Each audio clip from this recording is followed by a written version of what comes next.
right, guys, just getting the stream started.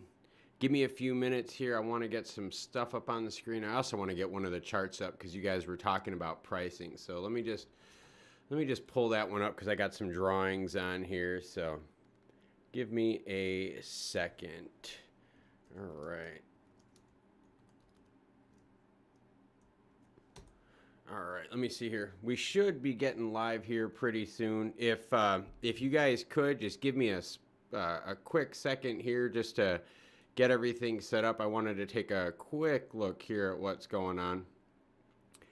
And yeah, if you guys could give me a sound check if you guys don't mind. It's just going to be me tonight. I'm not going to have Amy with me, so I'm going to have to kind of play this one.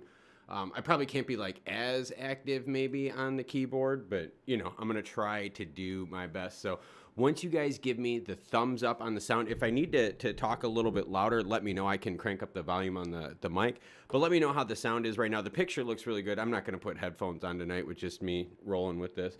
Barno is giving an okay on the live check. So yeah, let's continue it. So what's up, everyone? It is Klaus from Family Hobbies and Cards. How are you guys doing? Yeah, how's it going? So this is now the second live stream for the night. The first one got really heated if you were on that one, but this one is going to be good. And Jimmer, thank you very much for upgrading your membership. I super support it, sir. Thank you very much. I do appreciate that. So we got James chiming in, we got Barno chiming in, and Barno, then thank you for the picture, sir. I greatly appreciate that. And as you saw in the earlier ones, I did blur out the family members, so I did good on that one. And we got Brown Harper chiming in. So yeah, let's do it. We are talking Stellar ecosystem. We're talking Stellar mainstream, and we're talking pretty much anything Stellar that you guys want to go over with. I am releasing a 5-part series about Stellar. And the first part was this XRP, XLM mainstream thing that I got up here on the screen right now. That is part 1. We were talking about Stellar being mainstream.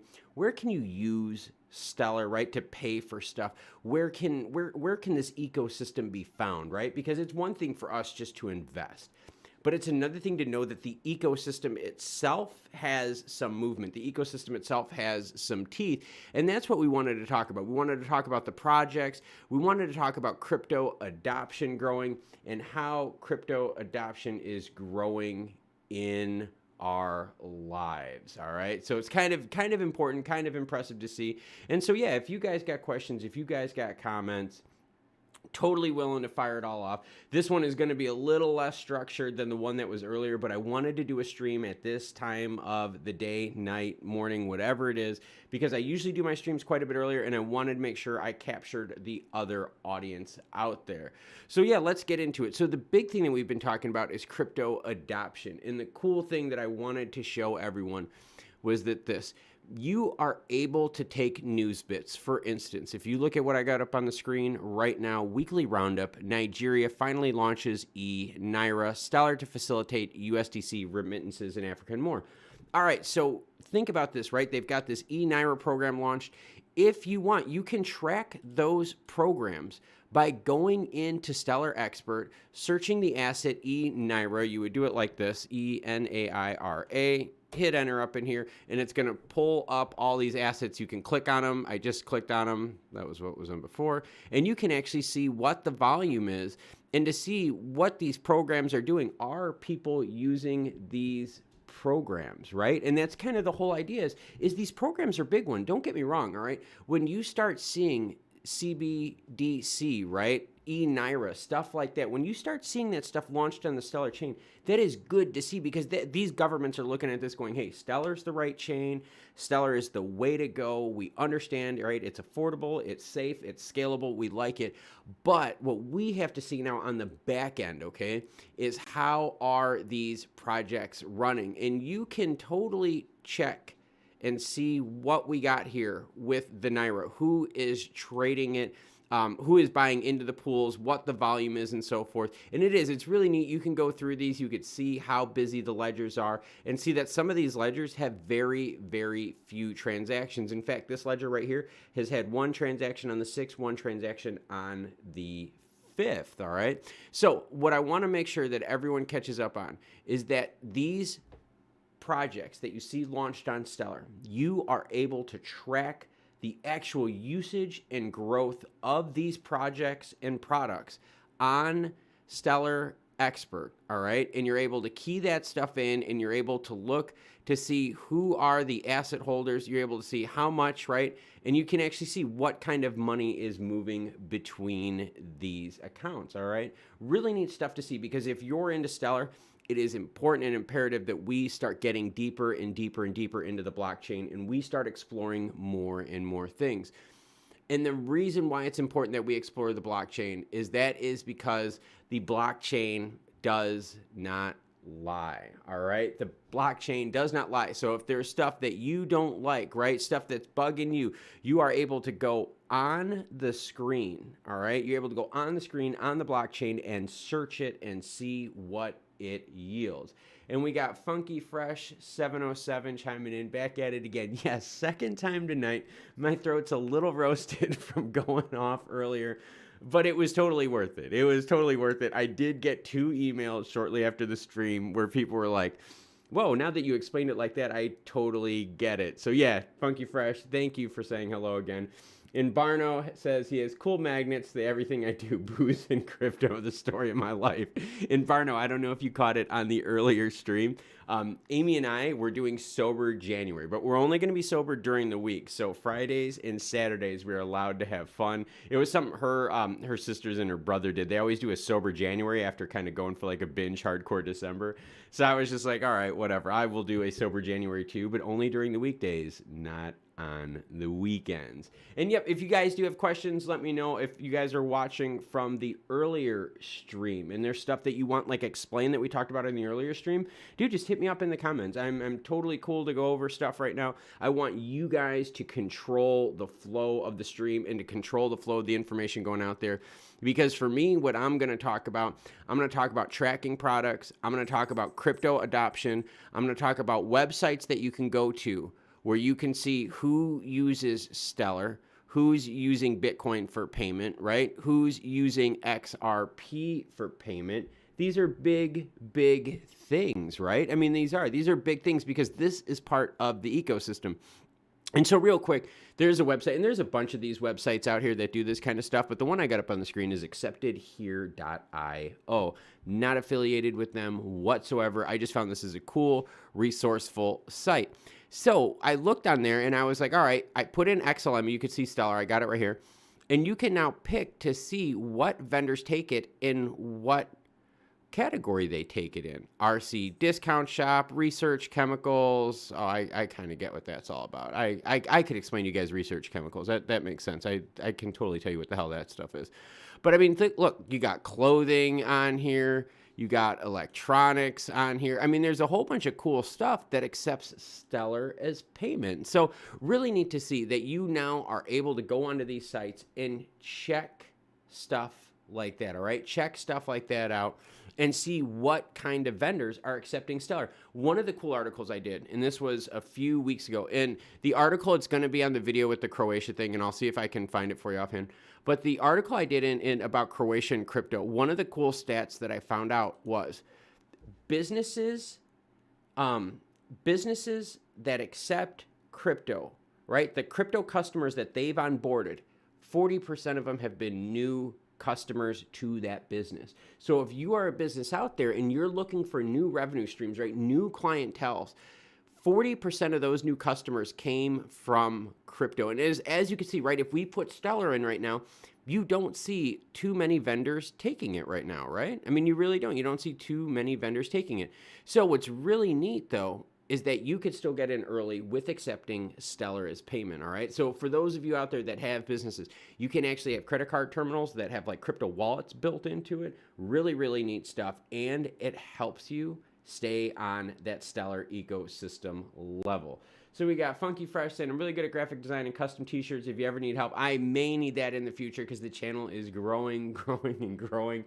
One of the real cool things is ever since I broke the Aqua story, the channel has really taken off, and I have gotten a lot of support regarding that story. So Funky Fresh, it is good to know that I have people in the community that are willing to help out because I may need that help sooner than later because the channel is growing. We got Barno coming in. And he said, I had no time to rewatch, but I did watch the CEO of MoneyGram with Dunn, Deal, Dixon there, so bullish. Yeah, okay, so what Barno is talking about, on the first live stream, we were talking about the projects and the countries that are going to be launching with MoneyGram and Stellar.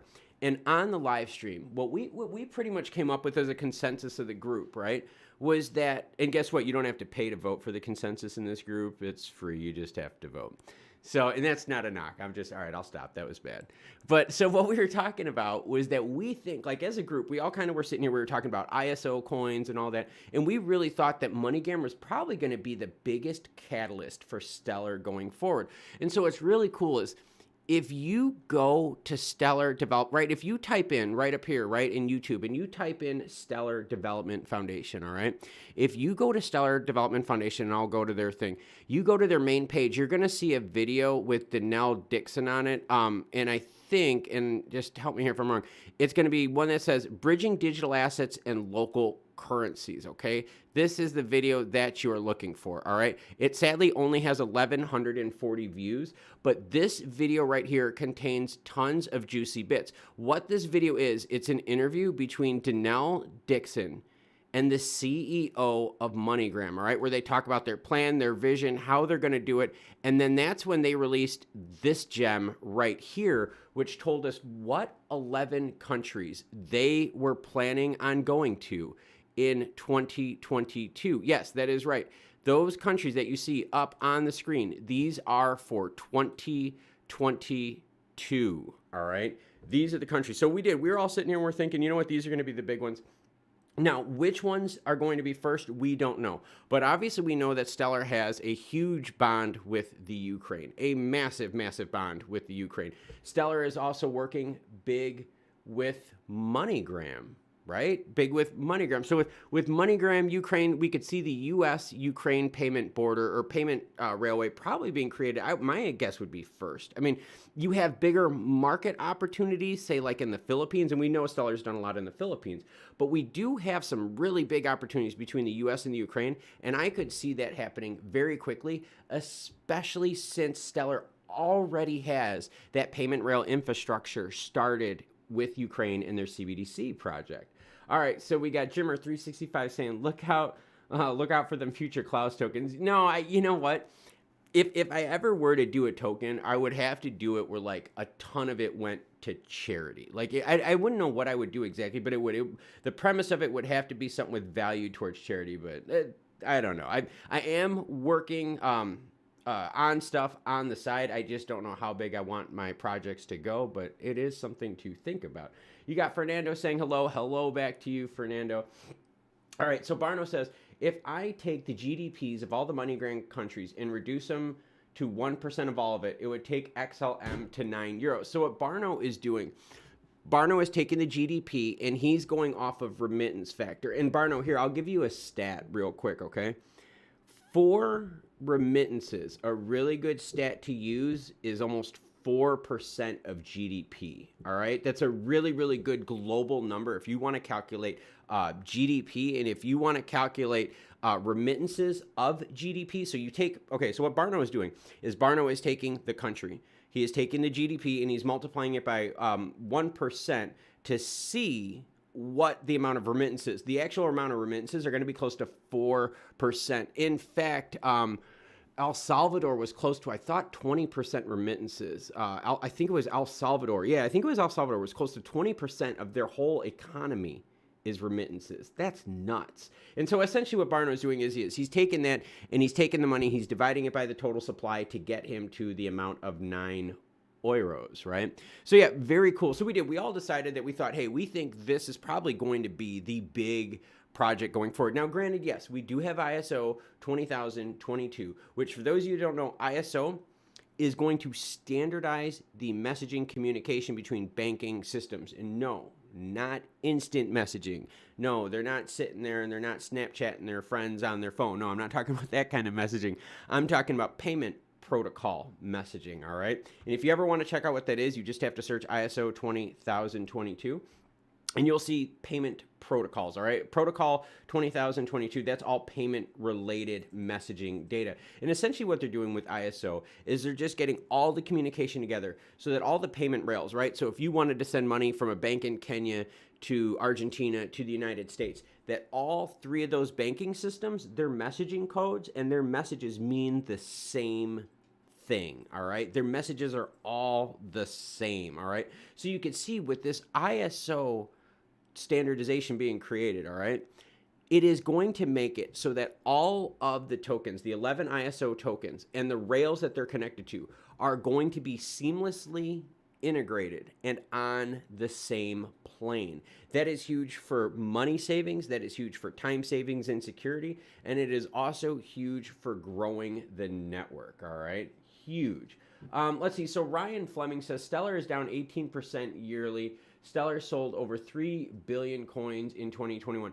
Ryan, I'm glad you brought that up. Now, the whole thing with Stellar, and we did this on another live stream, the whole thing with Stellar is they use these tokens, right? The one that, so like you're talking about like the 3 billion, they use those to fund their operations, all right? Their mandate is saying that they're going to try to burn these tokens out real quick, all right? And Ryan, that was the other thing too, okay? You said, who knows how much money Danielle stuffed in her pockets. We're going to find that out because when they were on Capitol Hill, right, when Congress was talking to the crypto people, and I know I've got that stupid video somewhere here. I did a video on that, a real good video on that. But when they were talking to Congress, one of the things that Congress said to them, all right, one of the things that Congress asked them was would you be willing, you're going to love this, would you be willing to disclose the amount of money that you get paid? So Ryan, Congress is asking them for openness regarding how much they are paying each other, all right? So that is something you are going to get the whole idea of what is behind the curtain on a lot of these crypto companies, because this is what Congress wants to know. Are you taking those tokens and paying yourself? Are you paying yourself an exorbitant wage where you shouldn't be? And the reason Congress wants to get in on all this stuff, all right, and this is talking about Ryan's comments with you know, how much are these people making? The reason Congress wanted to get involved with this, with how much these people are making, is because, so for instance, when Danelle Dixon was talking about, hey, our products help countries in Africa. Our products are meant to help the U.S. Latin America payment corridor, right? Congress was like, well, wait a minute. If your products are tailored to developing countries, well, then guess what? We want to make sure that you're not exploiting them. We want to make sure that you're not exploiting the pay scales. So we're going to get a lot more clarity to what is going on behind the scenes. And I'm personally going to be happy with that because I have done so much digging on the blockchain and I have traced the trail of so many different programs out there to a couple of the same wallets, and it's kind of scary. So I would love some more clarity to it. And I would also like, and again, I would like a little bit more clarity with the accounts, because some of these things, some of these accounts, when you look at them, they're accounts that are exchanges, right? This account here is a Kraken account, right? It is a Kraken account. This Kraken account is participating in things that people are participating in when they shouldn't be. So it's kind of interesting out there, and I kind of, I don't know. I kind of want to see more of what's happening behind the scenes. So Jimmer says, does that relate to QNT ISO? I'm not sure what you're talking about with QNT unless you're talking about quant. And again, just trying to keep all the tickers and stuff in my head. But yeah, ISO 20000, 2022. Jimmer, I'll probably do something for the members regarding ISO. So kind of bug me about that one, because I really think that that'd be a good idea for us to kind of keep up with as a group. James Irving says, imagine being able to buy crypto or anything without having to wait on the money to clear, and direct deposits wouldn't be made. James, that's part of the problem with the stock exchange right now, all right? The problem is stocks right now are clearing on an ACH system, okay? There is a 2 to 3 day gap. And what's up, Marquise? How are you doing, man? Good to see you on the stream. But yeah, so it is with these ACH transactions, right? And how stocks are cleared. There is like a 2 to 3 day delay of these. So do you guys remember what happened? Do you guys remember what happened with? I'm trying to think. What was the guy? Not the movie theater stock. What the hell was the other one that they did? It wasn't the movie theater stock. It was the one where the kid on Reddit like totally got everyone on it. Well, anyways, part of the problem, what they said was the reason they had to stop trade GameStop. Sorry about that. One of the reasons they had to stop GameStop was there were so many shares trading back and forth. The clearinghouses themselves didn't know what was up, down, left, or right. All right. And what's crazy is this stuff that was going, up, down, left, or right. They didn't even know if they were overselling, underselling. They had no idea. With blockchain technology, and this is what James is talking about, is that, yes, they are going to be able to get things clear. There's not going to be this lag in the systems. If you go to buy something, if you go to use crypto, boom, it is out of your account instantly. There is no waiting for things to clear. If you're a vendor, right? If you're a vendor accepting payments, you're not waiting 3 days for those credit cards to appear, those checks to clear. You are getting instant payment quickly and safely. So it is huge, huge, really, really huge. So let's keep going. And Jimmer, yeah, we'll get back to quant. I haven't covered quant myself, like in a deep, deep level. So I'm not, like I said, I'm not going to fake the funk. I'm not going to fluff people with that. It's just, I have not hit quant hard. People keep telling me to look into that. So it's probably something I got to start paying some more attention to. So Ryan says, I hope it's a sale right now, I guess. And this is like, Ryan, this is normal for crypto. And one of the things I always like to do is, okay, so we've got Stellar up on the screen right now, and I'm just going to blow this out just to align real quick. All right. So you can see it right here. Just compare it with something. Let's compare it with Bitcoin, because that always kind of is a good thing. Bitcoin kind of rules the roost. You could see Stellar is doing exactly what Bitcoin did. So it's just Bitcoin again, pulling the market down with it. And we know there are going to be short-term bearish pressure. And a lot of it is going to have to do with regulation. And a lot of it is going to have to do with people knowing where to put money in. All right. And it says, James Irving says they have to sell some coins to bring in partnerships. Yes, they do. But we also have to make sure that they use their money wisely, right? And it's the best bang for the buck. That was one of the things we said on the first live stream earlier. And that was, when do they use this marketing budget that they have, right? Do we wait? I mean, when does this kick into play? How do we do it? And the thing is you don't want just Stellar just to spend money for no reason. No, you want them to spend money so that for every, quote, lumen they say spend right now, maybe they earn 2 or 3 lumens in the future. That's how we have to look at this. Not just them dumping coins as rewards, because they're not. Rewards just vanish, all right? People use them, spend them, they're done. But they're actually dumping money into the ecosystems, creating these pilot projects and so forth. Let's see. Ryan jumps in saying, and Marquise, hello, sir, to you. I got to catch up with you with Chicago stuff, too, one of these days, because, man, this stuff is in the city is kind of crazy right now. But anyways, yeah, so Ryan says, I know they spend money on projects. I'm losing faith that the $3 billion that blew through was spent well, or they have good negotiating skills. And Ryan, you have honestly every right to be in those concerns, because I want you to look at this, right? This e-Naira project that Stellar launched, right? The digital e-Naira. You can track those, okay? And you could track to see what people are holding, right? What their account balance is for their two, that's not the right one, for their two accounts that they have, all right? You can check out that and you can see. So yeah, we are able, all right, to go into these projects. We're able to dig. We're able to see what the money looks like moving between these accounts. And we can actually see how big the asset holders are. So the nice thing about blockchain is if you are willing to put in the effort, and if you're willing to understand like how all this stuff works, you can research these projects and see everything behind the scenes, which is really, really cool. XRP Bible says, that's why stocks aren't appealing to millennials. And it's totally true.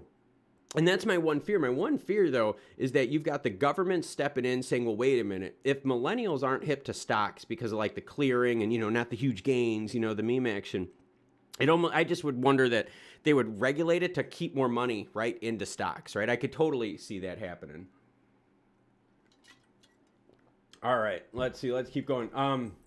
You saw some extra development with IBM and their successful CBDC project. The IBM thing is going to be big, Barno, with ISO 20022. Trust me, those two are going to be tied in very well because you have all like the Swift communication systems tied into that. The payment systems regarding banks and ISO is way bigger than people think.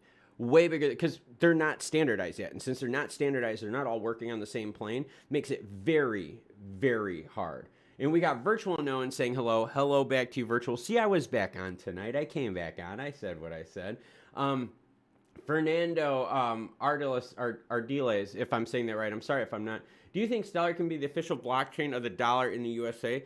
It's, you know what? It's possible. And the reason I say it's possible is because Stellar has been working hard proactively with different administrations, right? Different presidential administrations trying to make this work. They're working with the Ukraine, right? We know that. We know they're working with the Ukraine. We know they're working with the Philippines. We know they're working in Africa. We know they're doing all this stuff. They have the Canadian central bank digital currency launched on there. These are all big projects. So yeah, I could easily see the United States using Stellar's chain to run their stuff.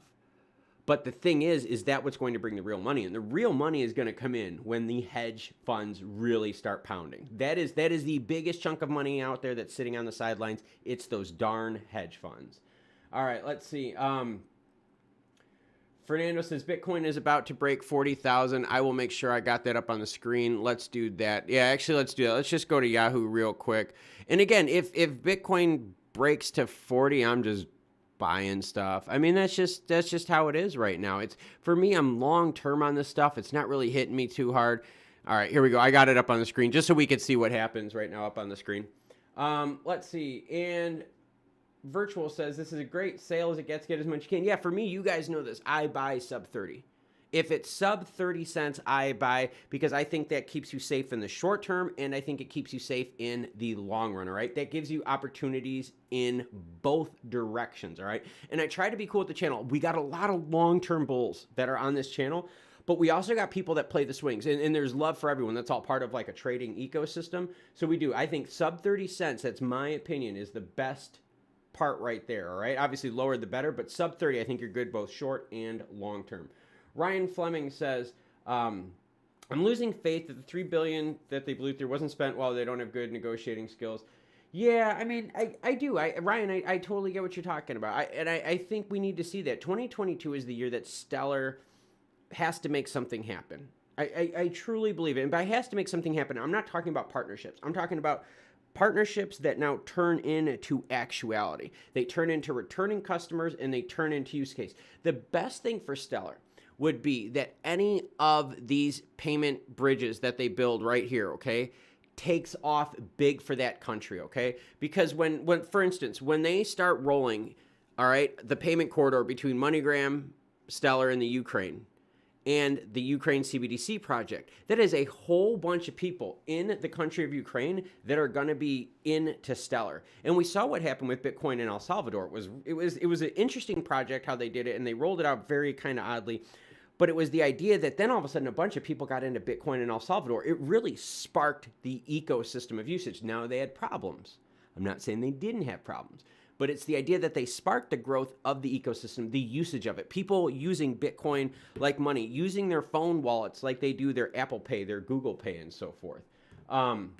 Let's see, I just want to make sure I keep up with the channel. Ryan says, thanks for the info. This channel kicks ass. Well, thank you, Ryan. Thank you. I totally appreciate it. Ryan goes on to say, I'm thinking the blow-up won't be until 2023, 2024.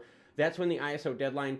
Okay, Ryan, the ISO deadline, I have looked everywhere. I am kidding you not. I am currently investigating the ISO thing. Like, I mean, holy crap am I going. I have not seen one single defined timeline for ISO. The only thing that I have seen, all right, is that they want to start November 2022, and I saw that they hope to get it done in a year, but they were going to give it, I thought it was 2 or 3 years in November. So November 2024, November 2025. But I've heard too, right? I read an article, it was a European-based article that talked about they met with a whole bunch of the different banks out there. And those banks said instead of rolling it out time-wise, they would rather do a real quick, everyone just do it now, and let's deal with the road bumps, all right? And that's very much what the US is thinking about too in terms of ISO implementation. So we kind of have several different things out there because you got to remember some parts of the world might not be ready for ISO to roll out, right? Some of these emerging countries might might not be ready yet. So yeah, just kind of something interesting to see. I have not seen no one concrete thing. I've seen a little snip of this, a little snip of that. It is just so, and I think it's because it's a global standard, right? So it's so hard to get the whole globe to come together on it. Let's see. Barno says we needed to go under $42,000 now. Dipping. Yeah, taking leverage out. It is. And actually, okay, Barno's got a really good point. There are a lot of people that have over-leveraged and overextended to hop onto Bitcoin. The only way you safely get out of that is by calling people's leverage, by having a price that means people are going to get called on, A, to take care of their leverage, or B, they're going to sell and get out of their leverage, which brings the market back down to cents. It brings it back down to not being leveraged, right, like 1 to 3, but more of a closer 1 to 1 ratio. And we know it's not going to be 1 to 1. All right, let's be real here. It's not, Bitcoin is not leveraged 1 to 1. It is probably insanely leveraged. But this price correction will squeeze out all the people that leveraged, and they leveraged high, and they maybe leveraged around here. All right. I mean, you could easily see that this is cleaning out. This is totally clean, totally healthy, not really worried at all. Because when you go back, right, and I've got Bitcoin on the screen because, I have problems. But no, we were talking about Bitcoin. You can see, look what happened. It hit 30, and then the last time it hit 30 on the big correction, it took off. Same thing over here when you look at February, it hit 30, took off again. So realistically, all right, once Bitcoin hits these milestone low amounts in USD, it usually takes off. And this is clean, right? It cleans out all the garbage, and then boom, takes off. So really not too concerned with what's going on short-term pricing, because realistically, this is something I'm looking out far on the horizon. My window is several years. Some of you guys may not have that big of a window, and I understand it, right? It's all about how you want to use your money and what you want to see for the window of opportunity for Stellar. That's why I'm here trying to provide the information so that you can make the best decision, because your window, right, your time frame might be different than mine, might be different than someone else in the chat. So I just want to try to make sure I give information for everyone so that everyone can understand the best choices and ideas out there. Let's see. Yeah, and Ryan, if you do find it, I will tell you right now, YouTube blocks, they block links in messages. So if you need to, just email me. It's found up on the information on the main channel page. Let's see. Virtual says, I can't see XLM failing. Virtual, I cannot see them failing either because of all these darn programs that they have, right? I mean, part of the thing that people have, there's a vested interest in Stellar, right? I mean, there is a vested interest in Stellar with Canadian CBDC, with Ukrainian CBDC. There is a vested interest with Stellar with MoneyGram, with Tala, AirTM, with all of these different companies here, right? Stellar has a whole bunch. Realty Bits. Yeah, Realty Bits is really, really interesting. That's a cool program that I covered. Like all this stuff here, these are all things that are going to keep a safety net for the Stellar ecosystem. All right, so kind of cool. So thank you for bringing that up, Virtual. Let's see. Ryan says Swift's website. Yeah, see, and I was on Swift's website, Ryan. So I mean, like if you I've got a message on here I cannot read. Give me a second here, guys. I'm gonna see if I can fix something here. All right, sorry about that. But yeah, no, Swift's. I haven't seen that on Swift's website. So kind of weird with that one. Barno says ISO 20,000 2022 is early in pilot already. It's going to be even quicker than November. I am searching, not sure this, but I heard December. I know. Okay, cool. Thanks, Ryan.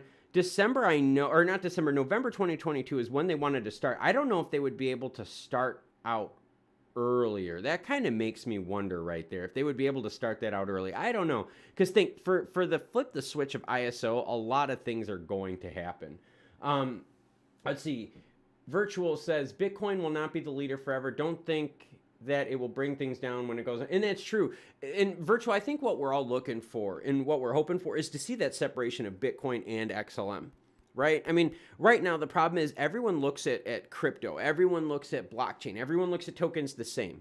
The market, you're right, every once in a while you have an outlier, right? But the market generally moves, right, in lockstep with each other, right? If Bitcoin crashes, all the alts crash, right? It's just how we've seen it work. the reality is once this consumer base, right, this group of us, this investor group understands that there's scam tokens out there, there's layer 2 tokens, there's utility tokens, there's meme tokens, there's going to be ISO compliant tokens, there's going to be non-ISO compliant, there's going to be a whole, just a big variance of just tokens out there for you to choose from for different use cases, all right? Everyone right now is looking at Bitcoin as saying everything is like Bitcoin. No, that's not true. Bitcoin has scalability issues. So does Ethereum. They also have insane gas fees, right? That is going to stop them from scaling even further and using them just for a mass finance transport tool, or what I like to call my shady back alley money transport tool. So Bitcoin is going to have this problem. Same thing with Ethereum, right? With the gas fees. It just costs way too much. People were telling me that it was about $100 in gas or so for a common swap. And like a real complex transaction, they were paying upwards of $300 in just gas to do that transaction.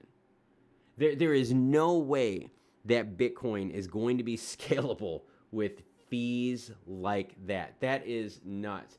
And Ryan, real quick, if you sent a link, I can tell you right now, it did not show up in the chat. Oh, you emailed me? All right, thank you, Ryan. Thank you. I will make sure I check it when the stream is, or no, I'll probably check it tomorrow just because it is kind of late. But thank you, because I do want to keep up on ISO, and I want to make sure that the information is right. I was on the Swift website, because that's kind of the one that's going to be the main one. But yeah, nothing ever concrete with that. It kind of bugs me. I do wish they would get this done as fast as possible. But yeah, I just want to say thank you for everyone else out there who's watching. Thank you to the channel members. You guys got questions. You guys got comments. Any of the ladies out there got questions, comments, you are welcome to hit me up in the chat. We're talking all things Stellar, and we are answering your questions, and we are doing them with an honest viewpoint, all right? If you missed the earlier live stream, I kind of lost it again because someone kept asking me a question. It wasn't a bad thing. It was just something I was trying to avoid. But the idea is we are trying to give everyone as much information as we can about Stellar. One of the biggest things that I can tell you right now that I'm looking for, and I got it up on the screen right now, with Stellar, okay? And I just have Stellar X just because I'm familiar with the interface. With Stellar right now, they only have liquidity in pairs, all right? That is the big problem right now that I see in terms of, because I don't want to give up liquidity in pairs, if that makes sense. I would rather add some liquidity just in a single. So what Stellar talked about is that they are going to go to the idea of single-sided liquidity, and that is huge. Single-sided liquidity is big because that would allow us, instead of having to put, say, a pair of XLM and YXLM in, that would allow us to put just XLM in, or just YXLM in, or Lumen swap in, or USDC in. It would allow us to go single-sided liquidity and would give people so much more flexibility on adding to these pools. And the hard part that I've seen here is look at this. Even the liquidity pools had a really good spike around January 1st, but then you could tell since then it's really pulled back to what its volume was before the January 1st spike. So kind of interesting to see. We got and thank you again, Ryan, for emailing that. I really, really appreciate that. Because and you guys, if you guys got like cool articles and stuff like that, I don't mind the emails. Just try to like vet the article first, so I'm not reading like 100 articles that turn out to be bogus. But yeah, I don't mind. You guys are welcome to send me those. I will gladly read them, reply back. I love the interaction with the fans. This is what makes YouTube so much fun for me. Let's see. We got Virtual says Bitcoin has to solve gas fees or it may disappear. And it's not just gas fees, Virtual. They're going to have to solve their speed issue, too. They are. They're going to have to solve their speed issue, too, because that's a big, big hindrance right there. We got Ryan is, yeah, the link is great. Straight to the point, not a lot of reading. Thank you. I appreciate that, Ryan. I really do. We got Jimmer365, big member of the channel, saying, I tried to move $500 on Ethereum chain. Wanted, whoa, 190 in fees. Jimmer, was this just a basic swap, like a 2-token swap? Or were you doing something complex? And let me ask you, all right, without going obviously into personal details, were you trying to move the money like during like a busy time of day, or did you just pick like a random time? Let me know about that. I'm kind of curious about that. And if you all out there have stories about some of the crazy gas fees you have paid, let me know in the comments. I'll read them out to the group because I think that's nuts. I mean, think about that. Jimmer365 is telling us moving $500 in Ethereum on the Ethereum chain, and they wanted 190 in fees. That is 40% in fees almost. 40%. That is nuts. You guys saw the story I did about the money laundering where they charge 10%. 10% seems like nothing now compared to 40%. And Jimmer, like, this is rough. Like, oh my God. Like, that's crazy. A 2-token swap and they wanted 190 in fees. That's a 40% swap premium. You guys can go to like money laundering sites and pay 10% on that. That is nuts. Oh my God. Wow. So yeah, that's what we're talking about. We're talking all things crypto, all things Stellar. We're talking about liquidity pools. We're talking about top pairs. We're talking about a whole bunch of stuff. Let's get back to the comments. We got Yi Ji saying, what do you think of Stellar is trying to focus on solving the problem and not providing values to the token holder? All right, so check this out. Yi Ji, or YG, if I'm saying that right. Sorry if I'm not. I want you to think of it this way, all right? Stellar is a nonprofit, all right? They swear to God, they are a nonprofit company. A nonprofit company does not have to do anything with the token holders. And Marquise, I appreciate that, sir. Thank you very much. One of these days, we're going to have to talk about the vaccine mandate, right, that just rolled out in Chicago, because that's a big bummer. I think that's going to hurt a lot of business in Chicago. I think that's going to stop a lot of people from traveling to the cities. And that's something you and I are going to have to talk about that, because that's kind of something on my radar, obviously, and I'm sure on your radar too. So Marquise, I totally appreciate that. But Yi Ji, getting back to it, right? Stellar is a nonprofit. As a nonprofit, they don't behold to me or you, right? It's not like a traditional stock, okay? Like where the company tries to do whatever they can for the asset holder. No, Stellar just tries to do what they can for the mission, which is providing financial equality for everyone, right? Financial equality for the masses, okay? Inclusion. The thing is, if Stellar delivers on their mission, right? If they deliver on the mission of bringing equality to everyone, then that helps us out as being token holders, right? So they don't directly want to help us out by just giving us money. They want to build the system, and by us holding on to the tokens, right? Holding on to that power that's going to keep that token, the value, right? The usage there, that is going to then allow them to spend stronger and spend better, all right? So again, it's a different way of looking at it because they are a non-profit. All right, they are a non-profit, so that means they're not going to just deal directly with they're not going to try to appease coin holders. All right, so just kind of something to think about. Virtual Unknown says, Cost, I feel bad for people who put their money into Bitcoin. I don't think it's a good decision. The problem I got with Bitcoin is that it's used for a lot of like shady stuff. All right, and let me just take a quick swig right here. And Yi Ji, you're welcome on that. I'm glad I answered that one for you. Just remember, they're a non-profit, all right?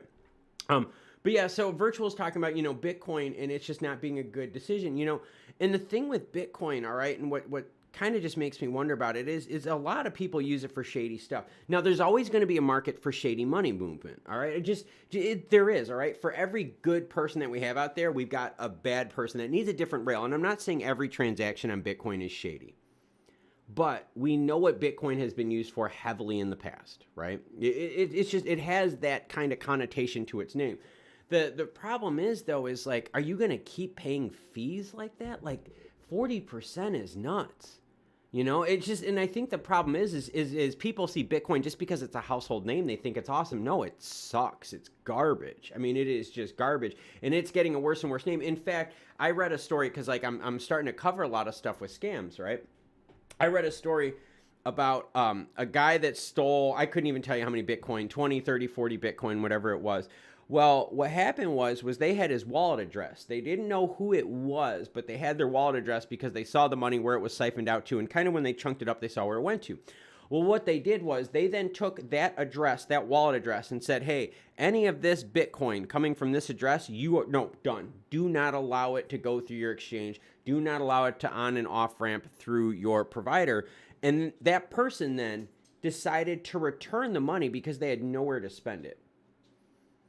All right, so just kind of something to think about, okay? So Bitcoin, do I believe it's going to be the biggest and baddest out there? No, but I do believe that Bitcoin is going to have a use out there. It's just, is it going to fit what you need, right? Especially with the fees and the time. I just can't see that. And the Ethereum chain stuff, right? The gas fees with that, it's just crazy. People that are using Ethereum right now to move money back and forth, those same people, a good chunk of them are not going to be using Ethereum in the near future.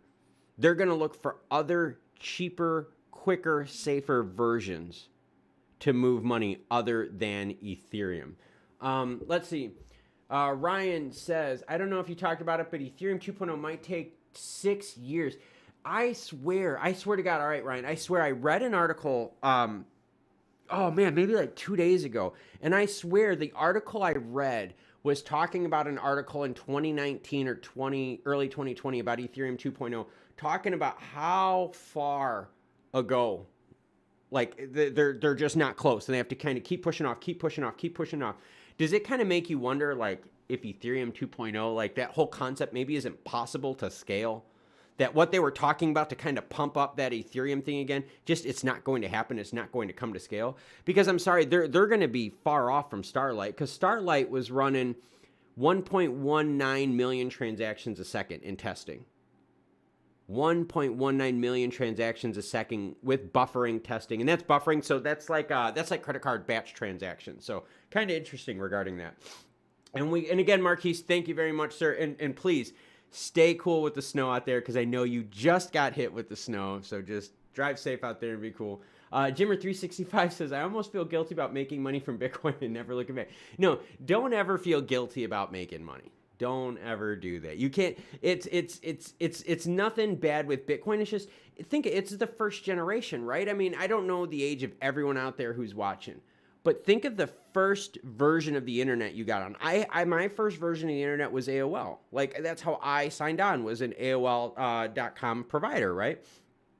Since then, now, you have seen how many different revisions of the internet service providers and so forth. So think of Bitcoin, right, as your 1.0. You're just going to keep seeing more and more iterations of it where they're going to fix these problems. The biggest problem, though, they really need to fix is the rampant scams running on all chains. On all chains. All right?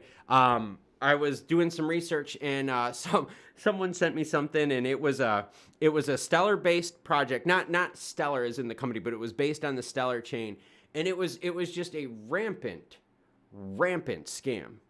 And these things are everywhere. And the problem is these things are going to attract such negative attention from governments out there. Now, the more that, like, I'm looking and digging into this stuff, the more I'm starting to realize that there's a lot of shady money out there.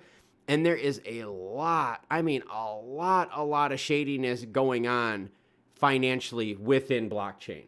It is very, very shady and very frequent across, like, all chains, all right? Money laundering, pyramid schemes, MLMs, you name it, they are rampant on all the blockchains, all right? All the blockchains. Let's see, we got Ryan chiming in. XLM, less energy than Visa. Boom. Loved when SDS said that to counter. Yeah.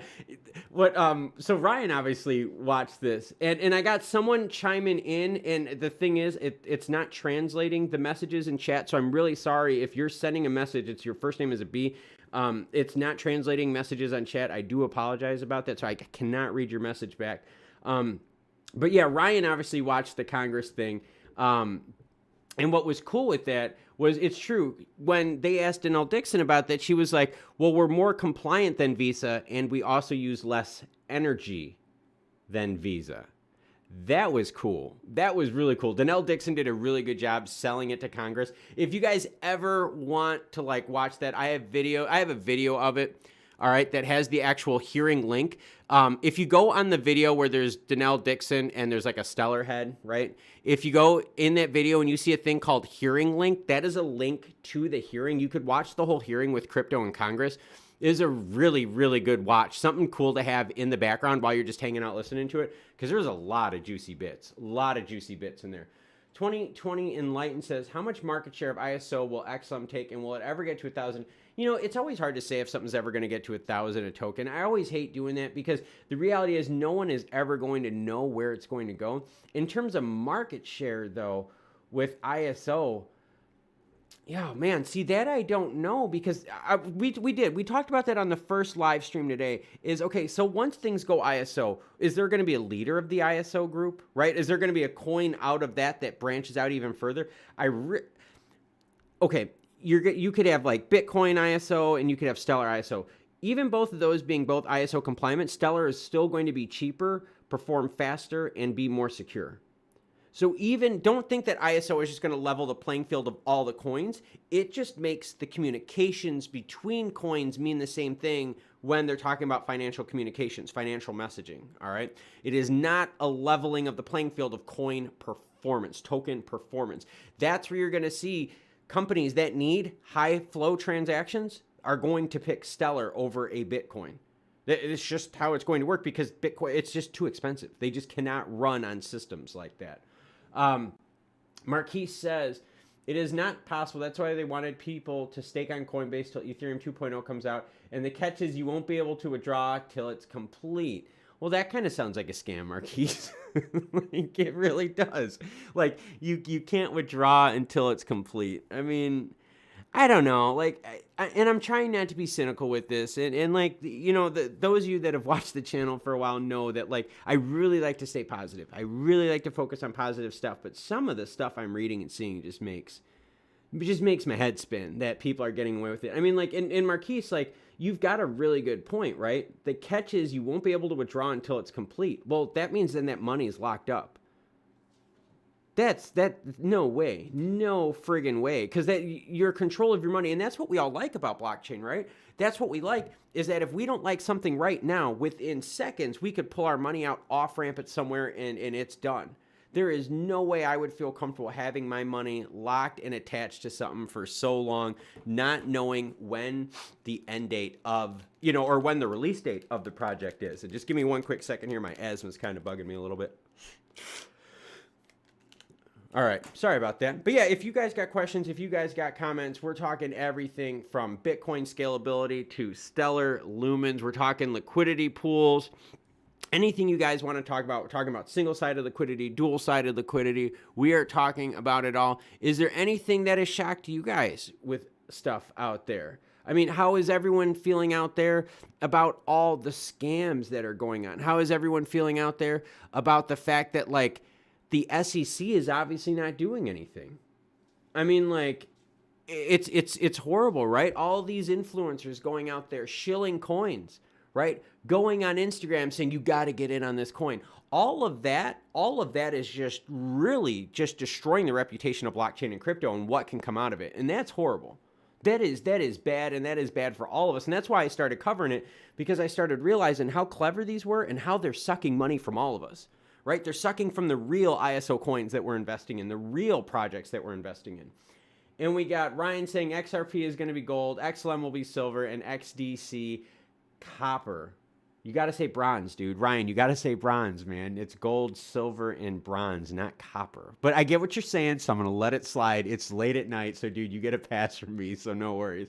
We got Jimmer365 saying, and Jimmer, thank you again for the membership thing earlier. I do appreciate that. Thank you very much. And I'll email you. All right. I got you. Someone else just released a lockup scheme, but I'm not saying the name. Yeah, Jimmer, email me that one. I'd like to hear about that one too. So Jimmer, if you don't mind, email me that one and I'll get back to you. EMT356747 says, can you explain more about the Stellar anchor systems? I am totally not a pro on the Stellar anchor systems, all right? I understand how they work, but I am not an intricate pro regarding Stellar anchor systems, all right? Anchors, nodes, that is kind of one thing that I will tell you right now. If you want to know what I need to improve on in 2022, it's stuff like that. all right? I need to learn more about the nodes. I need to learn more about, and I need to get more into coding, all right? I do. So that is the one thing, right? If we talk about how we're going to improve in 2022, I need to give you guys more information on nodes, coding, and all the other juicy stuff out there. So no, I do need to work on that. So I'm not ducking your question, but I'm not going to fill you with total lies because I'm not prepared, all right? So I will gladly say that I am not ready for that rather than trying to lie and bullshit everyone. All right, so 2020 Enlightened says, how are you feeling about Aqua? Okay, again, I'll go with the same rule I had in the first live stream, and my wife kind of talked to me after about it. If you guys really want to hear about Aqua, yeah, if you really want to hear about Aqua, then I'll talk about Aqua, but the reality is it's just... yeah, it's really, really bad. Aqua is really, really bad, and I don't want to blow it up too big right now because I don't want to ruin a story, but I've been able to track Aqua wallets that are attached to another project that are kind of shady. So yes, I'm not going to tell you the story because this is my story, but yes, I'm telling you, it is pretty crazy, all right? So anyways, Virtual says, I think XLM will be gold. Barno says, scams are there always. That's why we love the blockchain. And Barno, you're right, because when that stuff happens, okay, when these scams happen, we can go on the blockchain and we can tell you exactly what these people did with their tokens, why they did it, who, or not why, but who they sent it to and what they have left, right? What they have left. So yes, Barno is right. All right.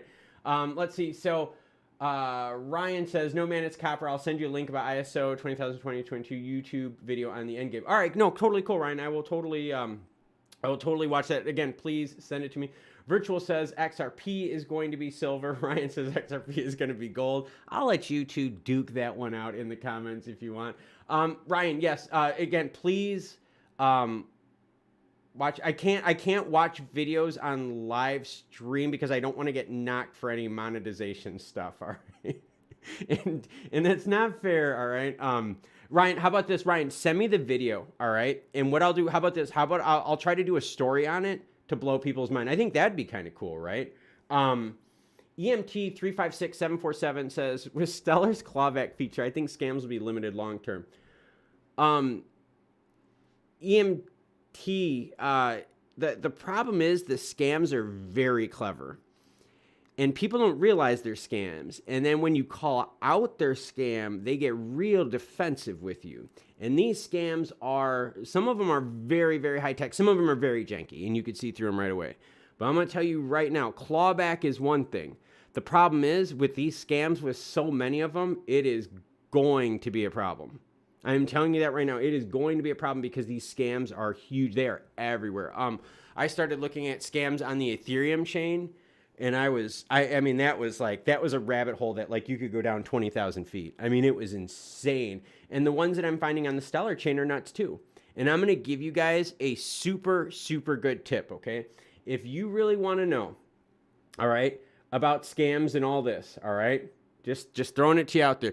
If you want to know about scams and all this, if you want to see if people are real or not, all right, I'm just throwing this out there.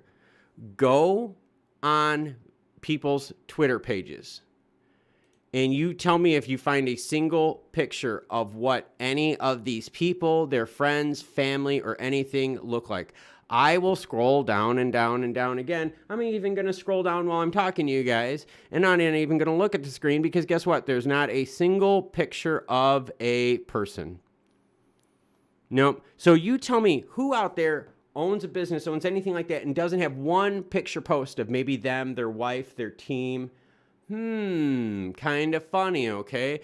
And the other way you can tell if something is a scam, all right, is you could go and you could do what's known as the following followers, and you could follow people backwards. It's pretty easy to do. But yeah, basically one of the things you do is think about it. What does a real page look like, all right? And let's just do this. Let's search Twitter, right, for Donnell Dixon. Let's see, Donnell Dixon. I'm trying to, oh crap. Or actually here, hold Actually, we'll go. I don't want to do hers because I looked at hers. I looked at hers earlier. That would be cheating. But anyways, you can just go on any of the big projects that you like and let me know if you find their name mentioned anywhere. All right. Also, when you go on the websites for these people, okay, and you want to find like things, look at this bottom. Aquarius runs a seller, blah blah blah.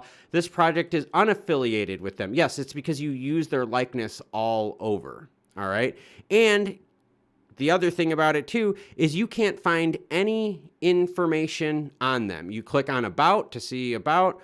Nope, it has nothing to do with the team. There is nothing in here about the team, the people, nothing like that. There is no contact information other than this lame thing right here. This is all gone, right? That is one of the easy ways, all right? Easy ways you could tell is, look, there are no real posts in here. Like I said, you can keep going down and you can keep going on their posts, keep going on their posts. You're not going to find a single picture of a person. Just throwing it out there. You will not find a single picture of a person. Not one. Just promoted tweets. None of it is, yeah. So I think I made my point with that. So let's get back to the comments. So EM says, how do you find a scam? The best way to find a scam, EMT, is you have to start digging. And you have to start asking the questions. The easiest way is, I want you to look at this. If you look at this, if something were to go wrong, who do you contact?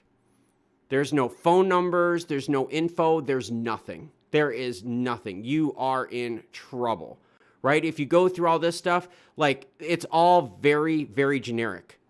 Like, so a business, right? You got to think tokens, just replace the word token with business, okay? That's all you have to do. Replace the word token with business, all right? And think of, would you invest in a business that you couldn't get a hold of anyone, that when you go on their Twitter pages, there's no pictures of people. Like, it's not even, it's almost like you want to say it's a bot, right? It's kind of weird, all right? Just throwing it out there. But just throwing about all this, all right? You can investigate it and you can find it quite easily. So for EMT, there is a lot out there, all right? You just got to be smart with it, and that's why I'm going to keep showing you guys this kind of stuff. Ryan says, Algo, Palladium, Flare, Platinum. Ryan, I'm definitely going to look at this. Yeah, Ryan, I totally do. And don't worry, Barno, I've got your email, man. I'll make sure I send that to you. Let me just make a note, Barno, and when I get off, I'll send it to you via email. Just give me a second here. So I'm going to put a note. Sorry about this, guys. I just want to make a note so I could send Barno this email. Ryan's email, send to Barno. All right, Barno, I got your back, man. All right, I will send that email to you. It's okay. So let's get back to the comments real quick. So Virtual says the problem with XRP is they have double the coin supply of XLM. If it was the other way around, I would agree. Yeah, part of it is coin supply. I watched a video 4 or 5 days ago, and I think it said something like there was like 100 trillion coins in supply, and it was a good thing. It was the funniest thing to watch, just because, like, you knew exactly what they were setting up for. It was horrible. Let's see. Virtual says, or 2020 Enlightened says, Ryan, is there a link to the video? 2020, don't worry. I will make sure I do a video about it, all right? In 2020, your statement that you just put down, I am not going to talk about that right now, all right? But you know what, all right? Just get a hold of me. 2020, email me, all right? Email me. I'll talk to you about it. I'll let you know what's up. Barno says, scams going in Belgium. We have invented the It's Me app with our identity and bank accounts at one place. Super dangerous and stupid. I already got a scam message. You know, Barno, we get those all the time here. I actually just got one from Bank of America, and I'm not a Bank of America customer. And I had a Bank of America one that said, like, your account has been, but it looked like legit. I mean, obviously I'm not a customer, so it didn't like look legit to me. But I'm thinking, like, my parents are older, right? What if my parents saw that and they're Bank of America customers? I mean, it looked really, really good. Like the email, the web page, it all looked pretty legit, but it was bogus, you know? So it is. There are scams everywhere, Barno. Ryan says, yeah, I sent it to you, Klaus. Trust me, he will do a video on it. Yeah, no, I got your back. For those of you that are in the live stream right now, this is how stuff happens. The community that I have, you guys are awesome. You help me out with these videos and ideas. So Ryan, shout out to you. I will gladly do it. If I...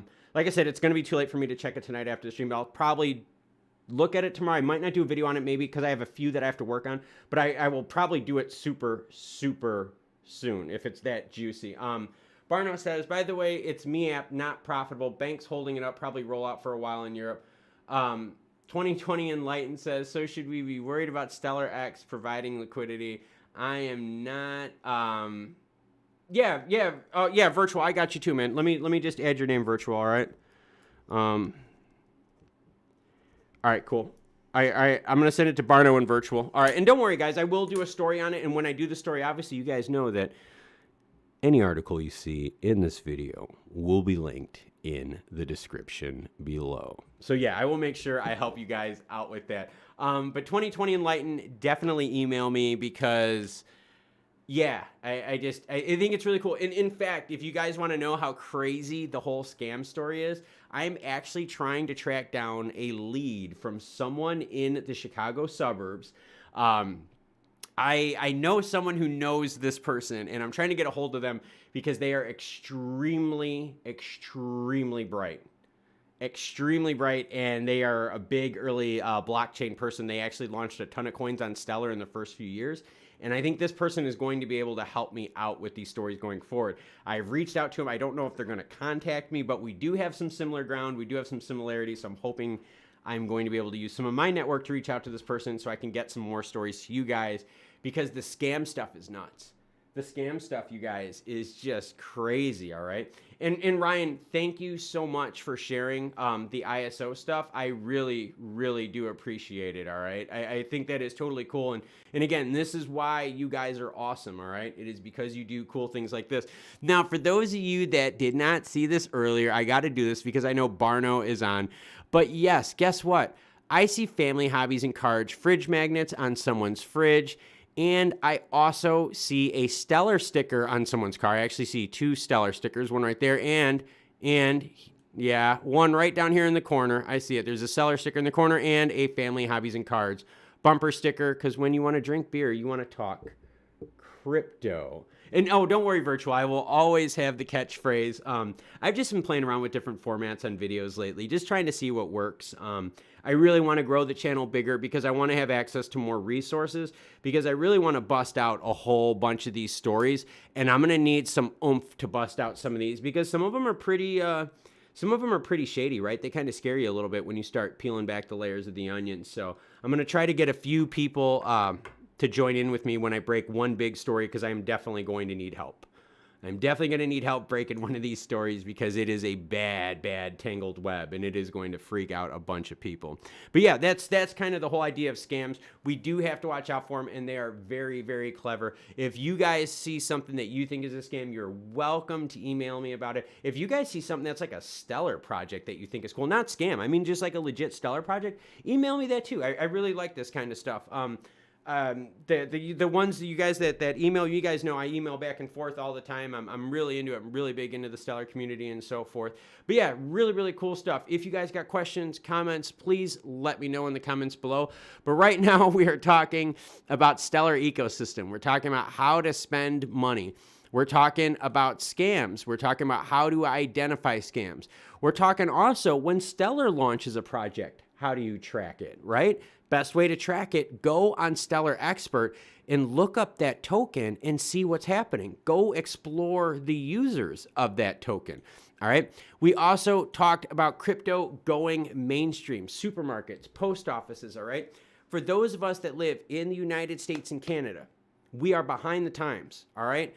Places like Croatia, Greece, Ukraine are way far ahead, okay? They are way far ahead in crypto adoption than we are in the States. That's why I try to pay attention to news out there that is not always from the United States, because A, I've got a global audience, and B, other places are going to set the bar for the United States in terms of speed with crypto adoption. And that's big, all right? That is very, very big. Let's see, we got Virtual. Glad you brought your catchphrase back. I'm always going to have the catchphrase.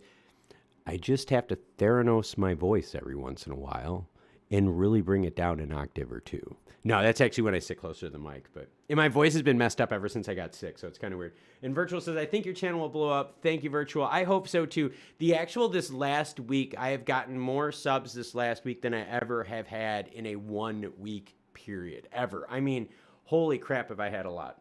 Ryan says, so if banks, CBDCs, businesses, hedge funds, stocks ends up using Stellar in 4 years, I really don't know how much the coin will be worth because that's trillions, not quadrillions in the ecosystem. And Ryan, you're right. And that's okay. That's where. All right, Ryan, I'm agreeing with you on this, but I'm going to throw caution at you with one thing, okay? Is be careful with market cap. All right? I want you to think about market cap, okay? And market cap is important because right now the reason people are bringing up market cap is that's the only way we can judge coins all on one level, okay? We can't judge them by price because some coins have like a 50 million supply circulating, some have a billion, some have 100 billion. So we're looking at it as market cap. The problem is, though, is you can't always look at market cap because I'm trying to think of the car company. I think it was Nikola. Yeah, it was Nikola. Nikola or Neo. I don't remember which one it was. Nikola or Neo. And no, it was Neo. It was the scam one. Neo. And hopefully I'm not butchering if it's Nikola or Neo. I always get the two mixed up. But I think it was Neo. They had a higher market cap than GM and Ford combined. An EV company that had not made one car had a higher market cap than Ford and GM combined. So I get it. Trust me, I get how we want to use market cap to kind of extrapolate data and values. The problem is, though, is A, not every coin is backed one-to-one. So that's going to really mess up market cap because now you're talking almost like a quasi-market cap, especially like look at USDT, okay? USDT at 70% backed and also backed by commercial junk. Maybe it does have that market cap, but the market cap has a lot of crap. And thank you, Virtual. I didn't remember if it was Nikola or Neo. But yeah, Neo had not built a single EV yet and was worth more money than Ford and GM combined. Think about that. So before you go down crazy on the market cap rabbit hole, remember market cap is just a very basic rudimentary way that we're putting coins all on one judgeable platform and standard. We don't have like price to earnings, right? We don't have a lot of those cool stock ratios. So right now that's the only way we're able to do it, and it's not that accurate. All right, it is not that accurate because, again, if we use market cap analysis, we're going to see that a lot of these market caps are inflated. Look at USDT. They just keep printing. It's not backed, but they keep printing. Their market cap goes up. So they're artificially inflating their market cap, which is inflating their value. You guys can see where that goes, right? That can become very problematic very quick. 2020 Enlightened says, my biggest token that I'm on is SHX. What do you think about it? I have not looked at that one, 2020. Like I said earlier, I really do try to stick with just a few coins where I go really deep, and then I kind of go broad spectrum so I understand the whole market. Again, I'm not trying to duck people, but I'm always honest. Hey, if I haven't done the research on it, I assure you I'm not going to sit there and like fluff some stuff in your feathers. That's just not the way I do stuff. So yeah, I get what you guys are talking about. Ryan, you're right. I mean, there is so much money. The hedge funds are the big one, guys. The hedge funds are the big ones that can really drive the price up with Stellar. And we can already see since Stellar has hit that bottom right at about that 25 cent mark, 25.3, that they're already starting a charge back on up. Now, granted, we don't know if that is going to be the bottom of this particular movement, but right now, let's do this. Let's go to Bitcoin and see what Bitcoin. So Stellar right now is, let's go just a little bit quicker here. Let's go to 15 minutes. Looks like Stellar's rebound right now is actually stronger. Yeah, it looks stronger than Bitcoin's. All right, cool. I can handle that. So yeah, you could see it got close to that 40,000, but no, it did not bounce to 40,000. It had support above it. Again, we're looking right now at this chart just at Bitcoin because Bitcoin is what's been moving the market now for all the altcoins. But yeah, I mean, this is all the cool stuff that we've been talking about. We got a lot of cool things that we're going to be talking about on the channel. You guys got questions. You guys got comments. I am here to help you. I'm going to start doing live streams at kind of weird times because one of the ways I want to grow the channel is by making sure that I get to you out there, okay? I want to make sure that I try to interact with as many of you as possible because that is the value of YouTube. It's not just a one-way platform. It is a two-way platform where we all can exchange ideas with each other, all right? So right now I'm looking at things. I'm looking at the liquidity pools. These are some of the big things that I'm kind of curious about. I'm looking to see where money is flowing in these liquidity pools. And for me, when I look at money flowing in the liquidity pools, I look at two big factors first. The overall amount of liquidity that is in that pool. And the second thing that I'm looking for is a combination of your 24 and 7 day volume. All right. I look at those two, and from there, I kind of extrapolate where money is going. And it kind of lets me know, like, also, if you want to play the spreads, it kind of lets you know on that stuff too, where people are throwing the money in. Ryan says, I just don't get why big money is waiting and not getting in yet. I mean, they have gamble opening up business and investing in speculation. Why are they really rate? Yeah, the thing is, Ryan, is like your hedge funds really can't get into this stuff because they're not registered securities. Okay, so when you and Marquise would know a bunch about this because Marquise is into this kind of stuff. But when you start talking about selling stuff, right, through hedge fund product portfolios, and these all got to be regulated by the SEC. That is why the hedgies will not touch it. It has to be regulated by the SEC. Otherwise, they get in trouble for selling non-SEC regulated securities. And I can't think of what the technical name is for that, but that is a huge no-no, Ryan. Like that is a big lose your license. You are in deep if you get caught doing that kind of stuff. So yeah, that is one of the reasons why you don't see the big hedgies getting in right now. It is because of exactly that. All right. It is because of exactly that. Ryan says, especially after MoneyGram, that should have been very trusting for other people. Part of the problem is, Ryan, and I don't know. Let me see if I can get it for you real quick here. All right. I'm going to see if I can put MoneyGram financials. Let me see if that comes up on the search. All right. MoneyGram financials. I had a thing on MoneyGram financials. Let me go to Google real quick because maybe it was with Google. Give me a second here. I want to show you that with MoneyGram. MoneyGram financials. Let me see if I can find it. Yeah, so there was a thing on MoneyGram. Yeah, here we go. Annual income statement, all right? And this is what you got to focus on. And I'm going to get out of here real quick. Is their annual income statement, if you start looking at all of this, all right, their income has been going down. I have that up right here up on the screen. 2018, 2019, and 2020. Look at also their sales growth. Their sales growth has been in the red, all right? And so that's kind of the whole idea, okay, is that right now with MoneyGram, they are losing money. They're losing money top line in terms of sales, but they're also losing money bottom line, which means they're not filtering their stuff out correctly, okay? And filtering the stuff out, I'm talking about like, just when you go through a P&L, all right? Just a P&L thing.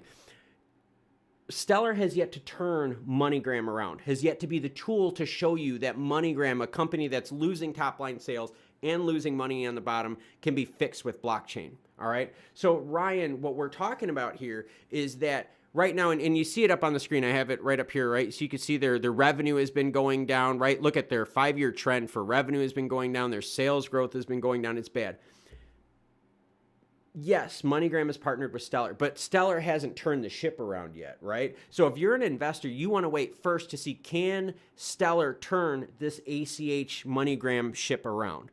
If Stellar can do that, and that's what we talked about earlier on the first stream, if Stellar can do that, whoa, are we in good shape? We are in really good shape because then that shows that blockchain and crypto has the ways to fix an ancient ACH system that's used for remittances and to turn it around.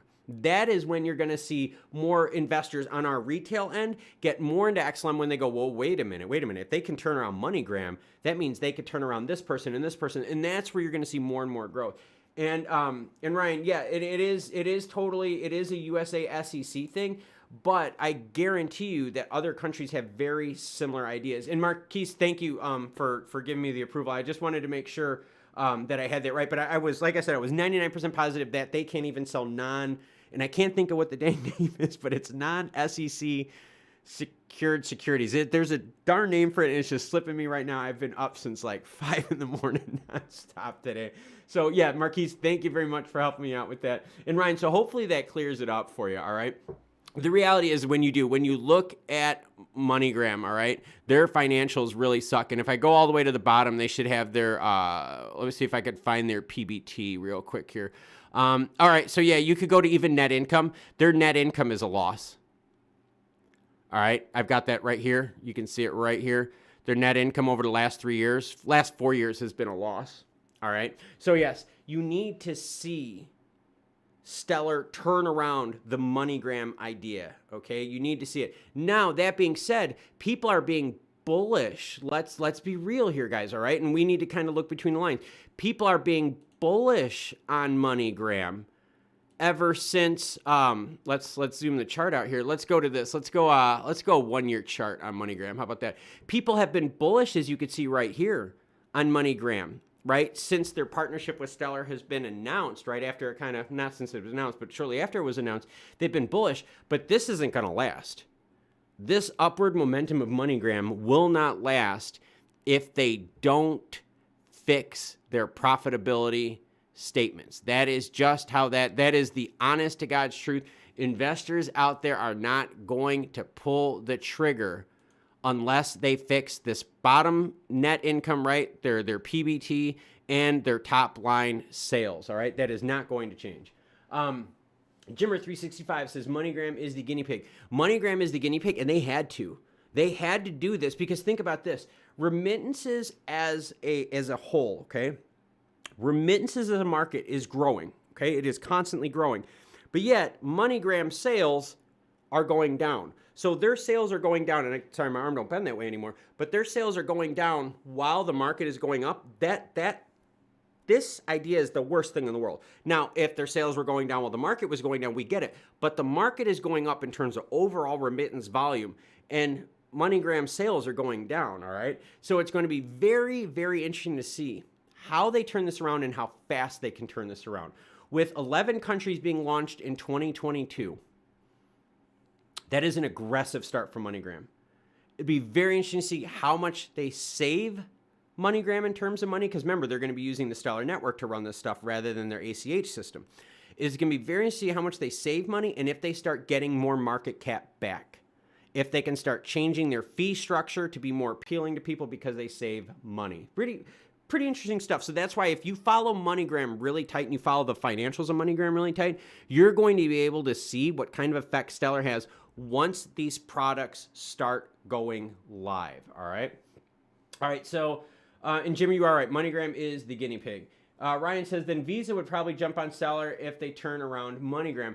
And that's exactly the point, Ryan, I was trying to make, is once someone sees, right? Because remember, no one else has done this in the crypto sphere. No one has been able to take crypto blockchain, merge it with an ACH system like this on this scale and make it work. So this is it. This is the pilot. This is the big kid. This is where it's at. This is the rubber hits the road right here. So if they can turn this around, this is going to be a massive, massive feather in the cap. And it is going to get other people in there. Because think, MoneyGram has the same problem as Western Union, the same problem as, Venmo, like all those, right? They all have the same problem. Their margins are shrinking because the ACH fees and the time it takes are just insane, right? It is just totally insane. So let's see. Ryan says, MoneyGram and Stellar is also not global just yet. I think it's only in the States right now. MoneyGram and Stellar. Right now, they have a demo. It's a family and friends demo wallet that they're running on right now, and that's what the demo was about. And again, if you haven't seen the demo, you could go to Stellar Development Foundation's page, and you can actually see the demo. If you want to know where all the demos are, it's in the Meridian demos section in here. They have a whole bunch of cool videos in there. Definitely something worth to see. All right. Definitely something worth to see. But yeah, super happy, super excited to see all this. Now, granted, am I a little bummed about the price? Yeah, of course I am. I mean, hey, of course I am. But that's not what I'm always focused on. I'm not always focused on the price. I'm focused on what is going to grow the investment that I'm in right now. And New Personal says, I heard Ripple used to have the deal with MoneyGram but lost it. Yes. We found out when we listened to Meridian 2021, all right? When we listened to it, they let it slip that they were talking with MoneyGram. I think it was for 4 or 5 years. All right? And when you look backwards in time, all right, the weird thing is they were still with Ripple, working with Ripple at that time while they were talking to Stellar. Yeah, 4 to 5 years. And in fact, I'm almost positive that 4 or 5 year statement came in this video when Danelle and the CEO of MoneyGram were talking. I'm almost positive it came out in this video that she let it slip that they were in talks for 4 to 5 years. So yes, New Personal, you are correct. Jimmer365 says, my only concern is that if MoneyGram stacks fees and people know how cheap Stellar transactions are, they will question it. So now that's exactly right. So Jimmer, in order for this to work, okay, they're going to have to, I want you to think of a transaction being this, all right? Normal ACH fees, they're this, right? With blockchain, the fees are this, okay? Somehow MoneyGram is still going to need to make money, right? They just can't make as much money as before to make themselves more competitive to their competitors, right? Or against their competitors. But the thing is, if you've ever sent money like across, it is not fast. It is not instant, and it is not secure. All right. There are some problems with traditional MoneyGram, Western Union wiring of money and so forth. It's very unsafe because it's cash and so forth, right? Your rails are cash. Your payment rail is cash. It's also not fast, and its security is kind of a little iffy, right? So with all of that in mind is that if they do lower the price on it, not a big deal because they're still going to be able to sell a superior product, all right? So, and don't get me wrong, MoneyGram is going to stack their fees on top of it. As long as they don't get greedy, they're going to be a cheaper option than Western Union, than Cash Service, Cash Band, whatever all those other ones are out there. But good points that you're bringing up, Jimmer, because you know what?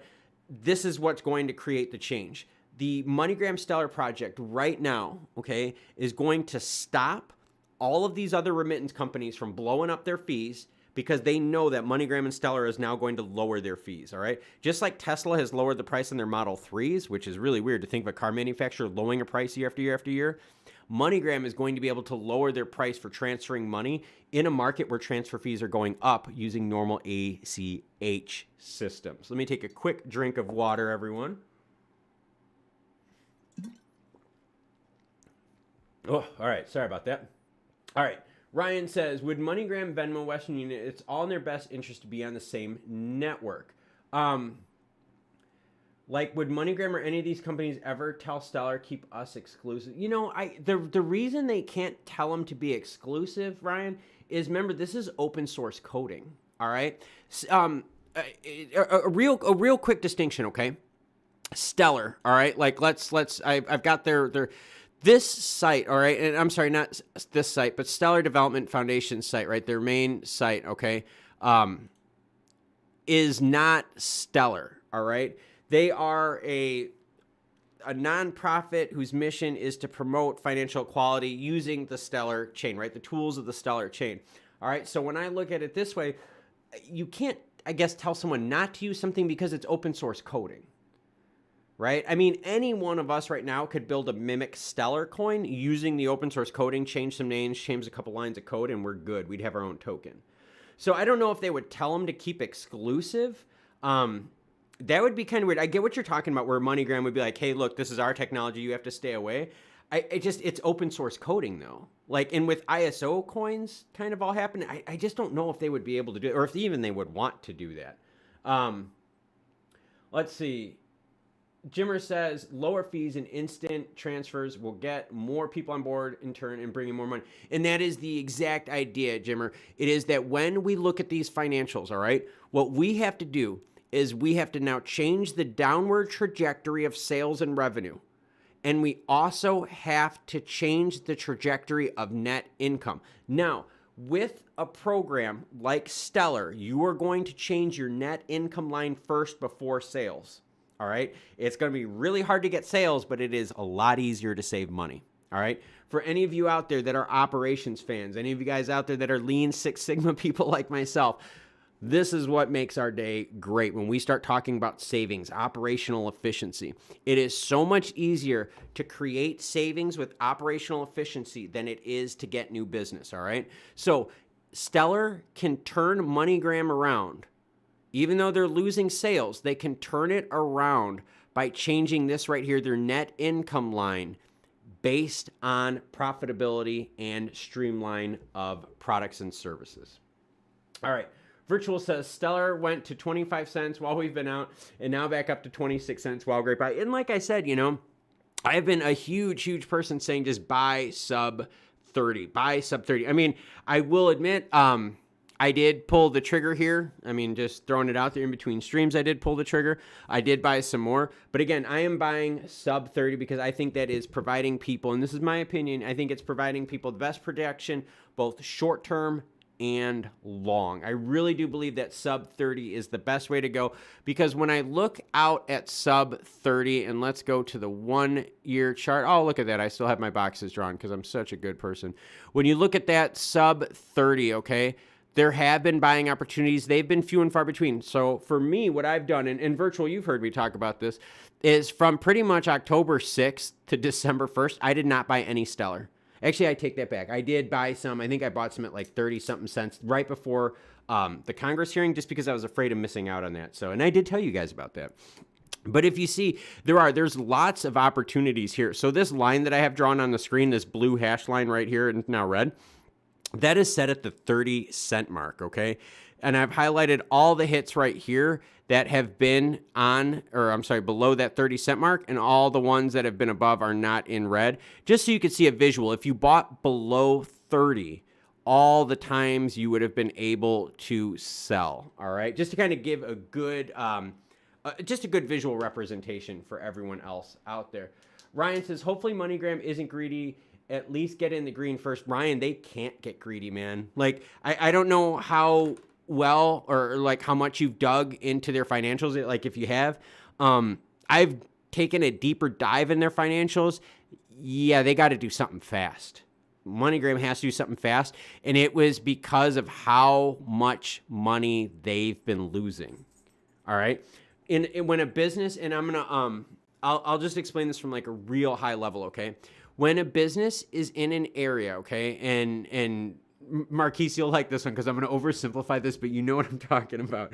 When a business is in a thing where their top line, right, their sales are going down and their profits going down, they have to do something first. They can't, fixing sales is the hardest thing to do because it is the most expensive thing to do. So what companies are going to do, they're going to go on that downward sales top line cycle, and they're going to try to drive the bottom line up by cost cutting. It is very dangerous because you can get in this cost-cutting cycle where you cut costs and then performance goes away, you lose money. Well, how do you save losing money? You have to cut more costs. Then you have another problem, you cut more costs. Before you know it, you've cut so many times, you're in this downward spiral where you've cut almost everything, where you operationally just don't work, right? So what they're going to do is they're going to increase their efficiency, and you just knocked it right out of the park with your comment. Way too many locations. Once MoneyGram gets more of their customer pool transferred over to digital wallets, they don't need brick and mortar anymore. They also don't need as much labor. They don't need as much variable expenses in their P&L. That is big. That is really, really big. So it's kind of something that when you look at it, the time frame for Stellar and MoneyGram is very short because MoneyGram has been pounded with bad results financially. Pounded with bad results. Losing top line sales. And give me 1 second, guys. I'm going to let my dog in. She is freaking out. Come on inside, sweetie. Come on, baby. Be nice, though. No fighting with people, all right? Be nice.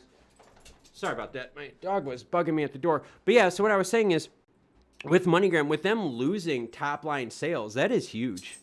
That is really, really big. So they're going to have to start cost cutting really, really soon. Silver99 says, do you think Stellar price will skyrocket? XLM work with the banks and banks don't like volatility.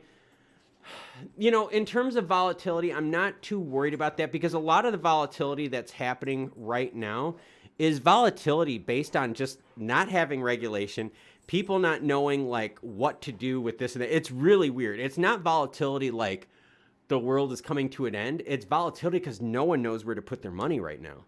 There is no leader in the market. So, silver, when we talk about, do I see Stellar price skyrocketing? Yeah, I do. When they start doing this, and it's not just MoneyGram, all right? I didn't mean to just focus on MoneyGram. It was just something we were talking about. But when Stellar starts working on a lot more of these projects, you're going to see a lot more momentum come into the marketplace and a lot more investors wanting to come into the marketplace. A lot of people look at Stellar and they see this. They see 25 cents. And that scares them. They're like, well, that's a penny stock. That's scary. All right. They're not looking at the fact of circulating supply of tokens. They're not looking at, what their programs are that they've got ready to go. They're just looking at the price and they go, well, XRP is $1. So that's 3 times as much. So I'm more safe. That's really, really how they look at it. Very, very simplified like that. Pretty oversimplified, but that's honestly the way is how it looks at. Let's see. So Ryan says they have way too many locations. Totally true. And Bitcoin, yes, Bitcoin does still trend the market. So yeah, we need several things to happen. We need Bitcoin. We need us to separate from Bitcoin. We need the MoneyGram project to start rocking. We need the CBDC projects from the Ukraine to start rolling, from Canada to start rolling. We need the eNaira project that I talked about earlier to start doing something. We definitely need eNaira to do something because that is an emerging market, all right? And if you want to see how crypto does in emerging markets, because remember, that's what Stellar is built for. It's built for emerging market, providing financial equality to the underbanked, right? Giving banking services to the underbanked. So if they can do it with Nigeria with the eNaira, then you're going to see some really, really good things happen. So Ryan says Bitcoin dumped because civil unrest in Kazakhstan where 50% Bitcoin hash rate is. And the thing is, like, that was the other thing, Ryan, like when we were doing stories like about this stuff, and this is why I don't get like too lost in charts, all right? I got Bitcoin up on the screen right now. Do you guys remember when and I have to laugh. Let me just go to 1 year here. Do you guys remember when the El Salvador project, when they announced it in like June or July, right? When Bitcoin was going to be the national currency of El Salvador. And then Bitcoin tanked to like 30,000 and people were like, well, great. All the El Salvadorians all lost their money. Well, and then it just freaking skyrocketed after that. So there's always something. And then there was China was banning Bitcoin and then India. And it just, if people find reasons to sell, the reality is it's just profit taking because nothing's ready yet. And yes, Borat can easily fix it. Everyone knows Borat can fix it. But yeah, I mean, it's really cool stuff. Just everyone has to understand that we are early. And the big problem is right now, the market doesn't understand the difference too much between Bitcoin, between Ethereum. The market doesn't understand what is the difference between USDT and USDC. See what I mean? Like, that's kind of the whole thing. The market doesn't know about a lot of this stuff. A lot of these retail investors out there are still out there investing in stuff that they have no chance of winning. I mean, think about it. So as long as the money is being kind of, I guess, just like spread out, the more problems. And yeah, and Ryan, it did dump in El Salvador. And then the funny thing was the president bought and he did really good, made some short-term money. So it is kind of weird. Jason Hughes says Stellar projects have to take off Q1, Q2. Jason, you are exactly right. And Jason, I am going to show you why you are exactly right because you are a really good person. So let me show you, Jason, why you just gave me the best segue in the world. I have a chart up on the screen. Dun, dun, dun, dun, dun. And this one here, I have to change this. This was 646 something. I have the number on my other chart, and I'll have to pull it over. But this is why, all right? So Jason is saying Stellar projects have to take off in Q1, Q2. That is all the way through this. That's these first 3 cylinders right here. You could see Stellar onboards a whole bunch of new accounts. There's a whole bunch of awesome action, all right? But look at what happens. January to February, March to April is really, and May to June is super, all right? So Jason, you are totally right. We have to see a whole bunch of new asset holders created during this time to really make Stellar move. It is really, seriously, what has to happen here. Let's see, we got Silver 99. I moved to study in Ukraine the year I started to be interested in crypto and instantly jumped on Stellar. It's a sign. Yeah, no, it's cool. I'm with you, Silver, and awesome for you, like traveling abroad and studying abroad. Ryan says, it makes you nervous going on Coinbase and almost having to go to page 2 to find seller. Ryan, I totally get it, but here's the problem, okay? The problem is there's so much crap out there. There really is. There's so much crap out there. And so, like, if you go on Coinbase, right, and you start going to Coinbase and you start talking about, like, USDT is just pumping money. And they're not even money that's one-to-one. It's a stable coin that's not even stabilized one-to-one on any currency. It has commercial junk debt in there. Like, that's how bad that is. So it's really weird. Yes, I do understand the problem with it going on the pages, but I really do. I see a whole bunch of upside regarding that. I really, really do. And we are getting darn close. I'm going to go till 1 in the morning Eastern Standard Time so that I can at least get a few hours of sleep tonight. Because, yeah, it's been a long day. If you guys got questions, if you guys got comments, now is the time to do it. We're going to go streaming, like I said, till about 1 in the morning Eastern Standard Time.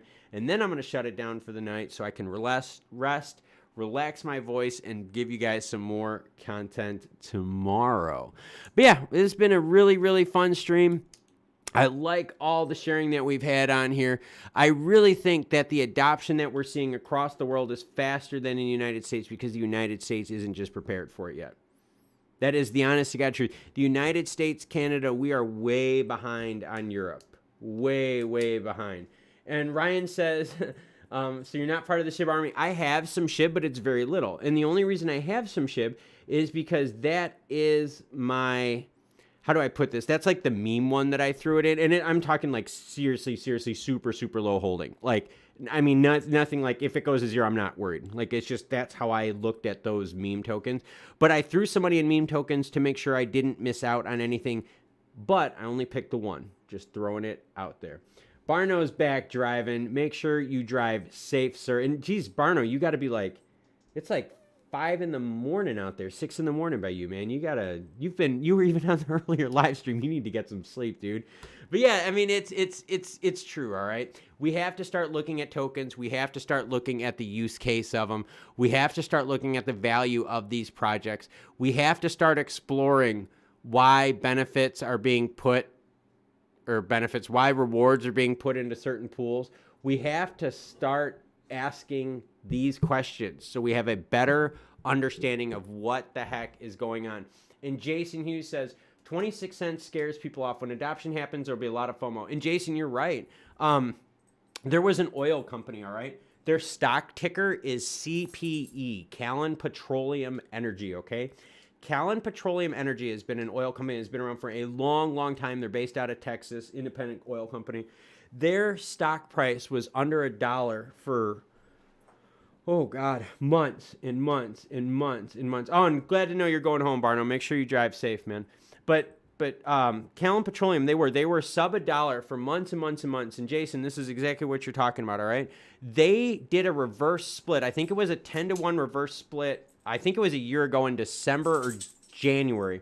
But they did a reverse split to get more people to take them seriously because they said the same thing. They said with a price of 50, 60, 70 cents a share, no big company is going to want to invest with us, all right? Like, that's the big one, all right?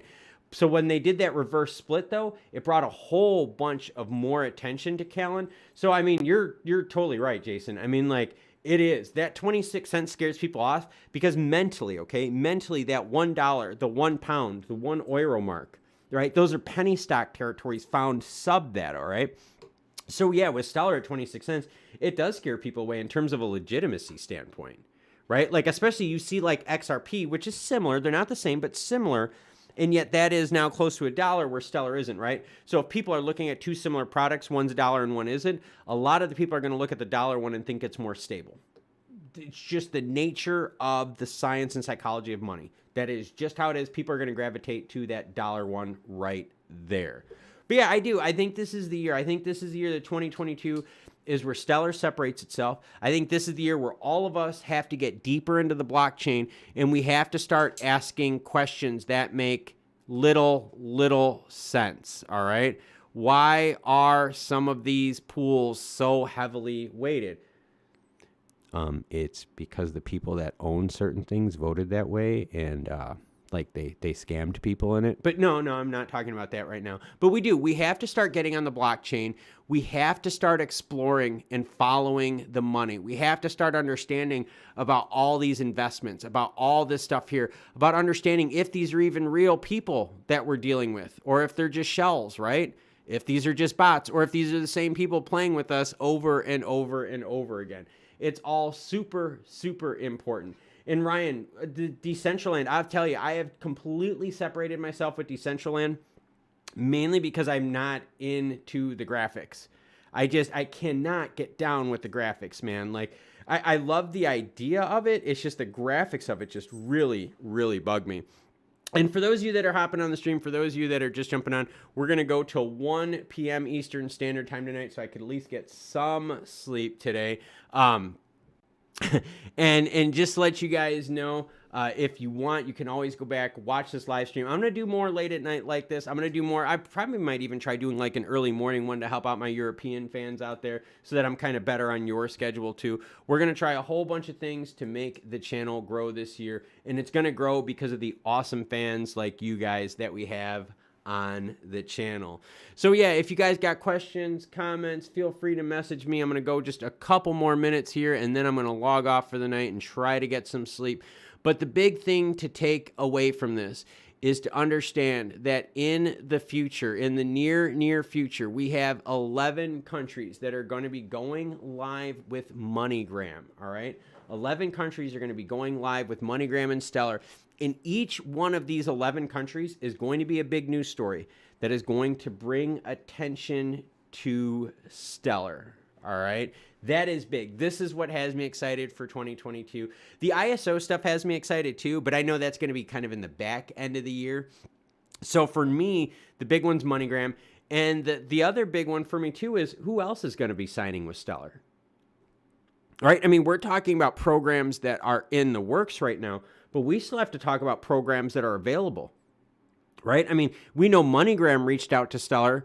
I mean, obviously, I don't think Western Union is going to want to partner with Stellar right off the bat, knowing that they're working with MoneyGram. I mean, that'd be direct competition. But I could easily see other remittance teams wanting to work with Stellar, knowing that they're getting these payment rails built and using USDC. Says, do we have a date when they launch it? No, new personal. We do not have any dates when they launch it. They said they would be completely public and open and loud about it. So I will totally be sure. I guarantee you I will be one of the first channels out there, period, that is going to have coverage on this. That is one of the things I have prided myself with this channel. I get on stories fast. I hop on them fast and I get it out there quick for you guys so you guys know what the F word is going on. So no, I haven't seen a specific date with it. All they said is that these 11 countries will be rolling in 2022. All right, I think what we're going to do, I think we're going to end the stream right now. Like I said, we did a lot longer than I thought tonight. Went for almost 2 hours tonight. It was pretty good. I see Jason says, Stellar's positioning itself for the future sustainability. The price will skyrocket. 26 cents makes me happy to buy more. It makes me happy to buy more too because I am cost down averaging. So super excited for that. So yeah, let's do that. Let's just end the stream now. We'll end it on a high note, and we're going to end it with me saying thank you to you. And that is a sincere thank you from me to you. Thank you from me to you that's been helping out to everyone in the comments because you guys have been doing a great job helping each other out with the comments. Thank you for all the stories. Thank you for the support. And thank you for everything, everyone. So Klaus, Family Hobbies and Cards, it is time for me to go to bed because I have been up since like 5 in the morning and it is now 1 in the morning and that's not a good thing. So I will catch y'all later. Have a good evening.